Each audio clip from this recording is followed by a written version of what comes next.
glasses. Mr. President, ladies and gentlemen, that was a lovely introduction, but I'm not going to talk about anything like that. Let's hope the technology is working. We're all very used to seeing then and now photographs, normally of urban landscapes, either of photographs that were taken before the Blitz or before the great planning changes of the 50s and 60s, and urban landscapes now.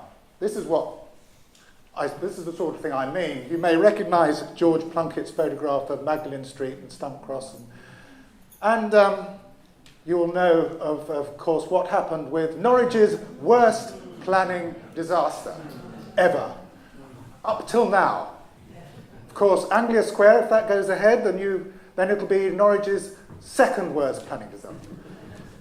However, it got me thinking, can you apply this to paintings that were created 200 years ago, and can you position yourself where the artist sat and photograph what the view he saw and compare then to today?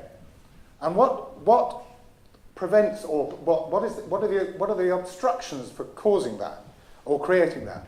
One, obviously, inevitably, is the artist actually faithfully producing what he is seeing, or is he interpreting it and creating something in his own mind more poetic, using the landscape as an inspiration for something more in his mind?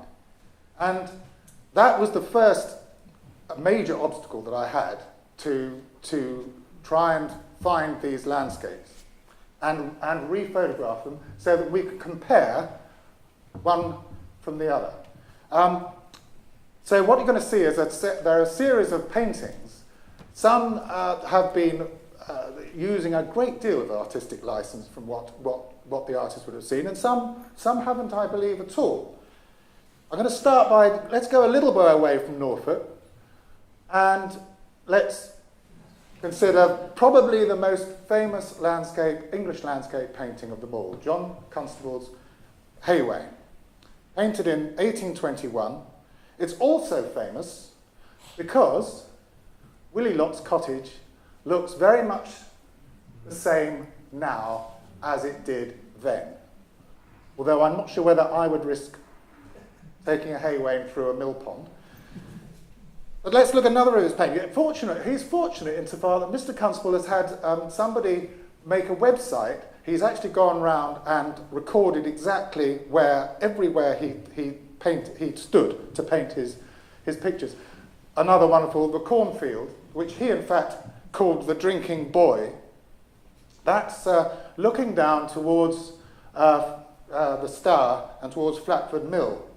And you can find this on Google. Google Street View.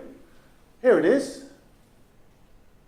Now, there are two major things that come to us out, which you'll see it time and time again. One, of course, we have tarmacked pretty well every road or track that you'll see has been tarmacked. But the other interesting thing is that there's a lot more foliage now than there was then. And this is happening time and time again. I think there are one or two reasons for that, which I'll come to a little bit later on.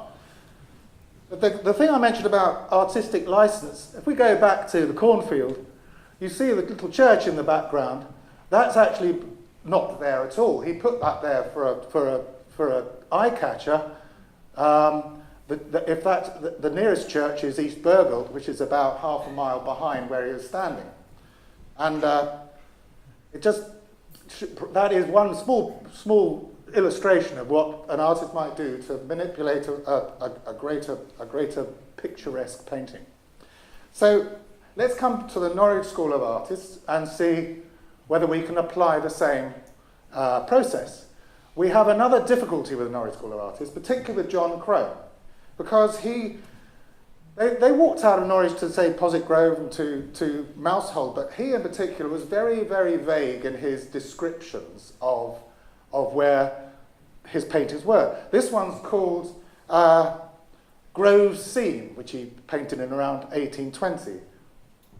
This one he calls Wooded Landscape Near Norwich. How can we possibly try and find where he was sitting for these? It's actually, frankly, impossible.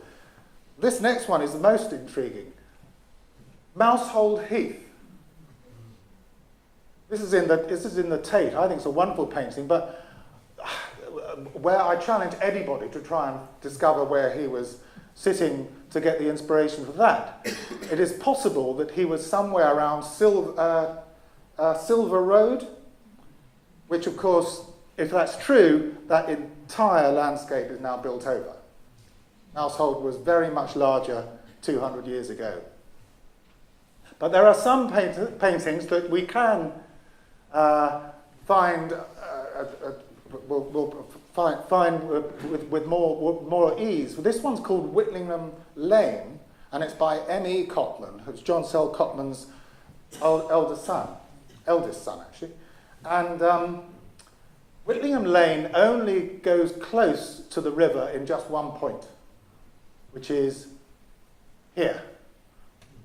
Tarmacked and an awful lot of foliage around. I've photographed most of these in February and March, so if I was to go down there now, I don't think you'd see the river at all.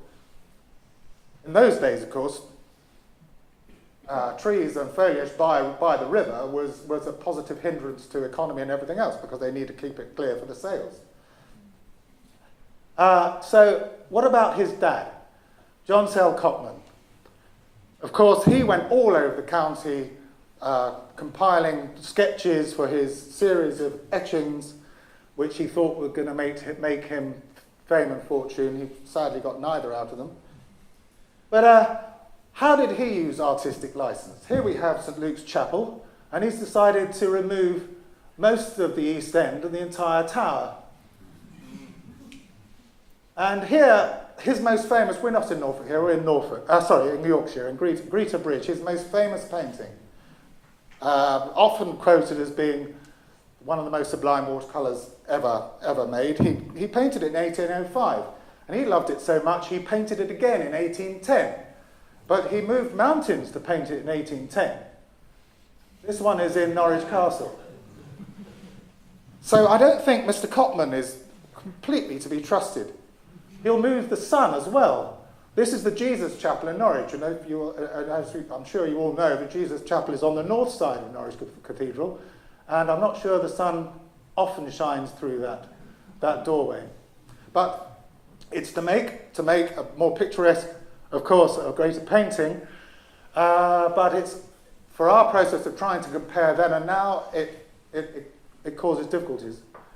Sometime with some of his drawings and etchings that he did around the county, this is one of his etching of Hales, not one of his best etchings, one of the most wonderful churches in Norfolk, and it hasn't changed one little bit.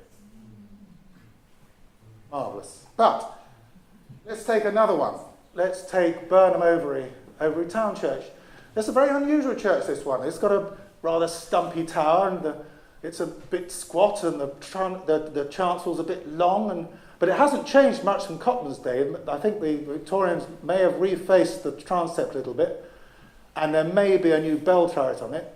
But Cotman wasn't very happy with the picturesque appearance of that church, so he made it a little bit taller and the transept a little bit shorter. And I do not think that was just bad drawing. He's too brilliant a draftsman not to know what he was up to. He just wanted to make it, in his mind, a better picturesque drawing.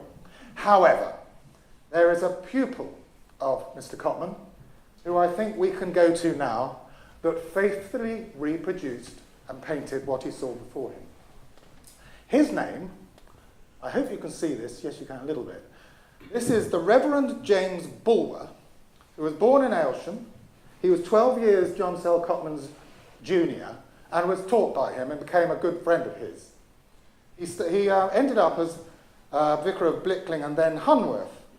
And this is a painting of him towards the end of his life by Frederick Sanderson. It's a lovely painting because it shows him coming out of a Norman doorway, and he's clutching, I hope you can see, he's clutching his drawing pad and a little paintbrush. And as I say, he ended up as vicar of Hunworth, and next door to Hunworth is Stoddy. And this is his painting of Stoddy. And I went there and photographed it as it is now, from exactly the same position that he was in. To be quite honest, you can't see the church anymore, but not a lot has changed, apart from there's a lot more leaves around, a lot more foliage. He went around the county recording mostly churches, but not exclusively churches. This is one of the most painted churches in the county, Morstan, of course.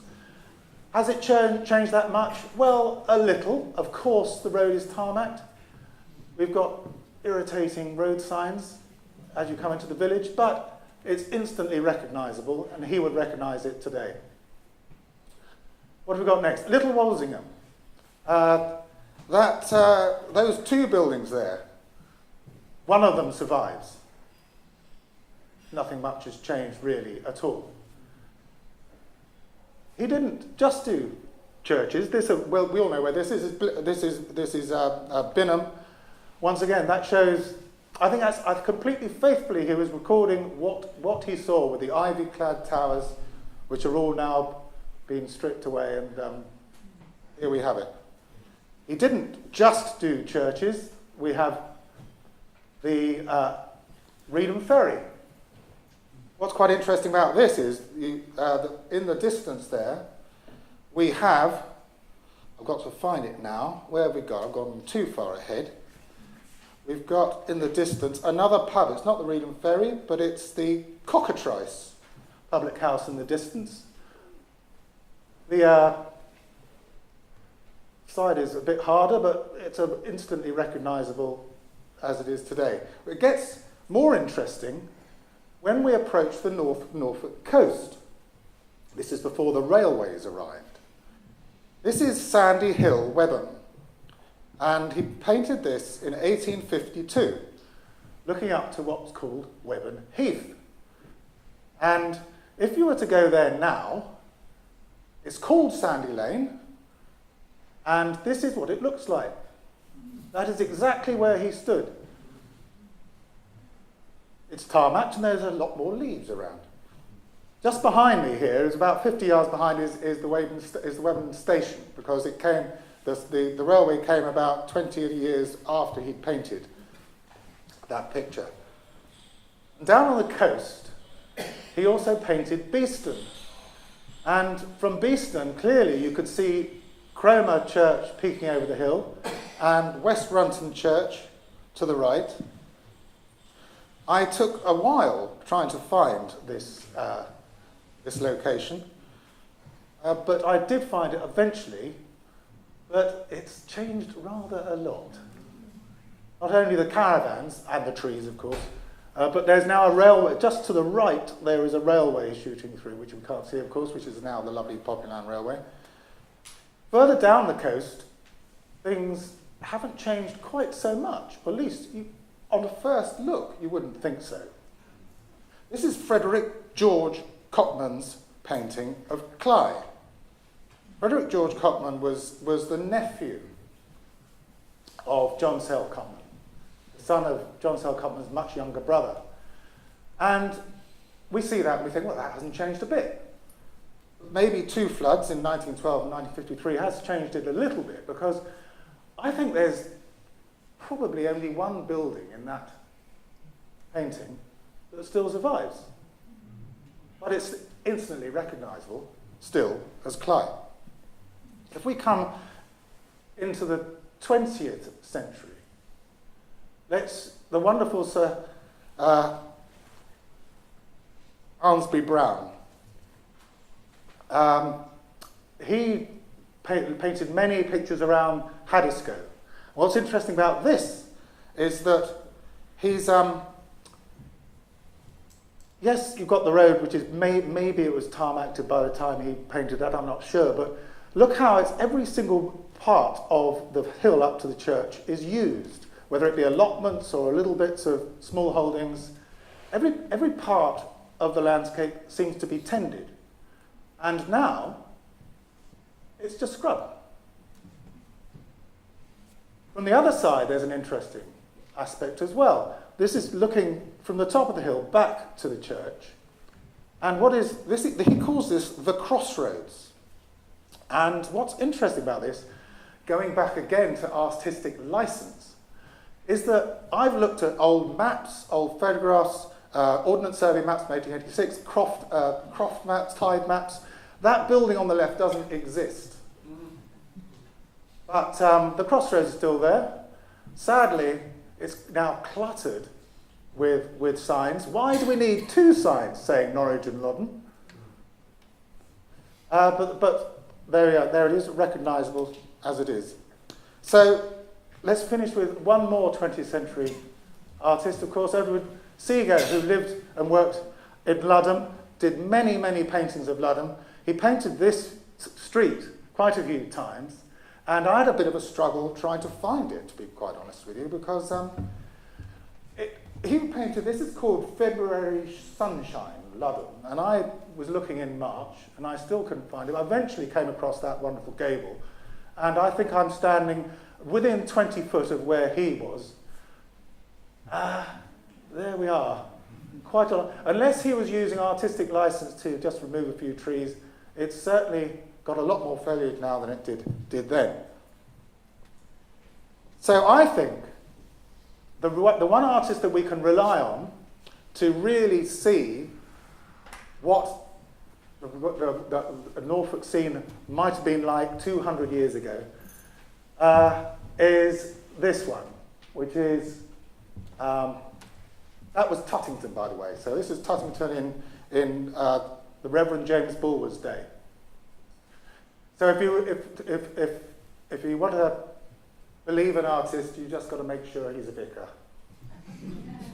Now, I think it's only fair that I should apply that test to my own paintings. So if chance, and chance would be a fine thing, but if by chance somebody in 200 years' time has a look at my paintings to see what was Norfolk like in early 21st century, they might have a bit of difficulty too for artistic license reasons. This is a painting I did last year, which is called Reddenhall. Now, we're all very, very familiar with the church tower over the hill in Norfolk and Suffolk. It's such a familiar sight to all of us. You can see Reddenhall over a field.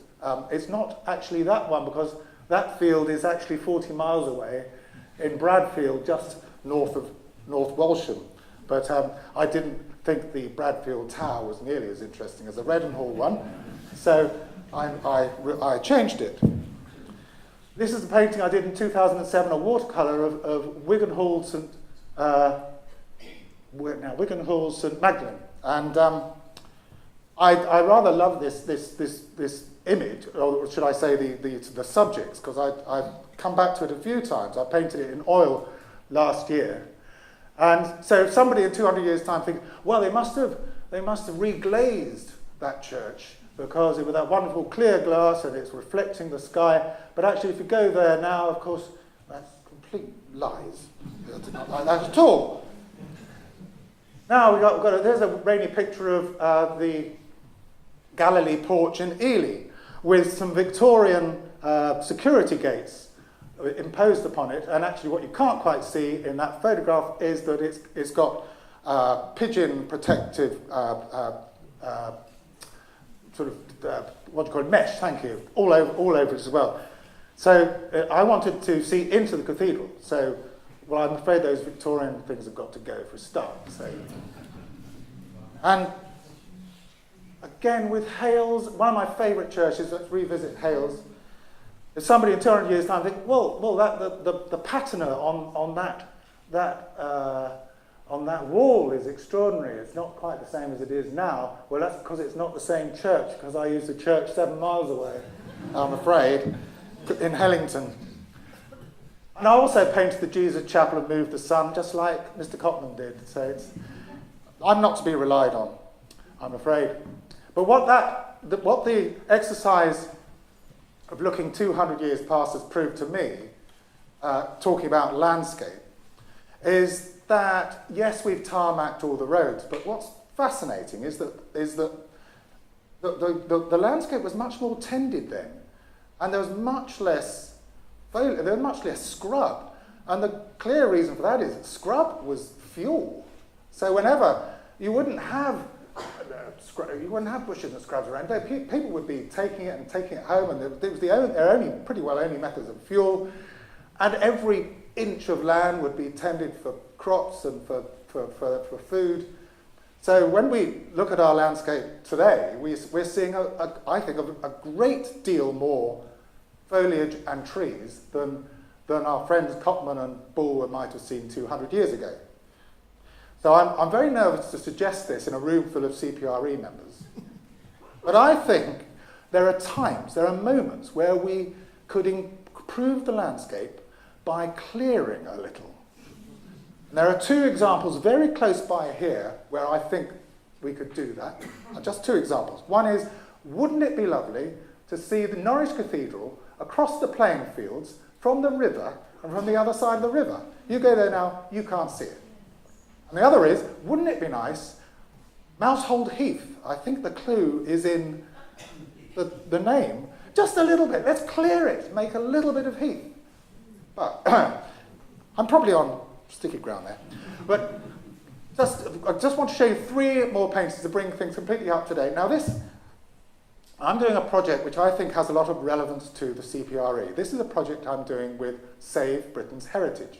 And it's to highlight some of their, but I presume you know, but I'll just tell you anyway, but they campaign to save beautiful buildings, listed buildings that have fallen into disrepair, or there is a dodgy owner who wants to pull them down, or they've become redundant, or they've had no further use, and they campaign to find new uses for these old buildings. So I'm producing a dozen or so paintings for an exhibition with them next year. And I'll just take you through three of them. They're all listed. This one's very close to here. This is the Dolphin Inn in Great Yarmouth, Grade 2 listed. It was a pub, it was a working pub until the late 2000s, and then it sadly closed. And surprise, surprise, there was a fire in 2013. But it's boarded up, empty, looking for a new use. This is up in Scotland. This is Seafield House in Ayr. It was built and designed, indeed, by Sir William Arrol, the engineer of the Tay, Forth and Tower bridges. It became part of the National Health Service, or it became a hospital in 1921 until 1991. And then, oh dear, what a surprise, Grade 2, but what is Grade B, in the Scottish way of doing things. Oh dear, there was a fire in 2007. And then there was an application for demolition in 2012. It's now got planning permission. Well, in 2015 it got planning permission to be converted into apartments, but still nothing has happened. And finally,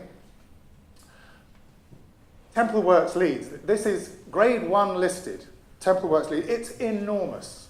When it was built, it was boasted that it was the biggest room in the world. That's the one that this building on the left goes on for hundreds of yards. It's empty. It was owned and neglected by the Berkeley brothers for a while.